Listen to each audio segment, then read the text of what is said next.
Reese, Asa, Ninja. What's your favorite comeback? Honestly, I love them all. Best work Lisa Kudrow has ever done. After the first season, I killed the executive producer just so that they couldn't screw it up. That might have been a little rash, but those HBO shows, they get me riled up. I did the same thing for John from Cincinnati, but for the exact opposite reason. None of those episodes made any sense whatsoever. I mulched Milch. That show was like a car with landmine tires. It is not going anywhere. Plus, I like my Rebecca De Mornay like I like my eggs. Young and sadistically insane.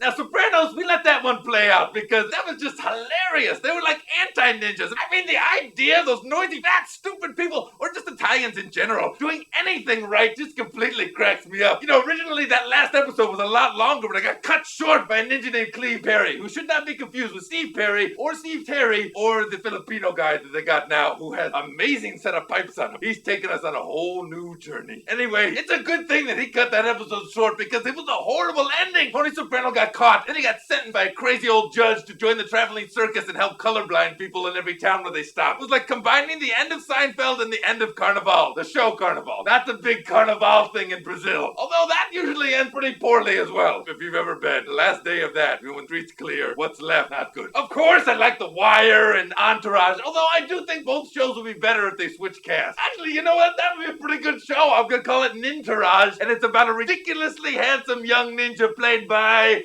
I don't know. He's battling his way up through New Hollywood by killing off Old Hollywood. So each week he gets to see a beloved old movie star die in some sort of wacky but extremely painful way. You know, like when he cut off the feet of Christopher Walken and Robert Wagner and just as they bleed to death, watch them fight over who actually killed Natalie Wood. Ooh, how about a clip show of the best deaths of the week? I got a great name. Inside the NFL. That's a Ninja Fatality League. I bet the releases would be a flaming bear on that one. I can see that you're busy being torn apart by giant ants, but would you mind just signing that at the bottom and initialing on the back page? What would other good shows be? I'll tell you, I'd change that whole thing around. I'd make some good shows. I think Death Comedy Jam would be a good one. Fight of the Concords! I'd like to see those guys go at it, Jermaine and Red. Even Deader Wood. I mean, that was a decent show, but I bet if you throw some ninjas in it, that's even Deader Wood with no syphilis. Sword in the City? Something for the ladies? Ooh, Taxi Killed Cab Fashion. The ninja's the cab driver and he turns around. You better confess. Thanks for the question, Reese. I look forward to subscribing to kill you soon. Hey, yeah! That's not a good deal at all. Ninja Comeback! Yeah? Well, those are pretty big words for somebody without a tongue. Ninja Comeback! Yep. Well, I think that sword through your guts would probably disagree. Ninja Comeback! That's funny because the dead store called and they're all out of you! It's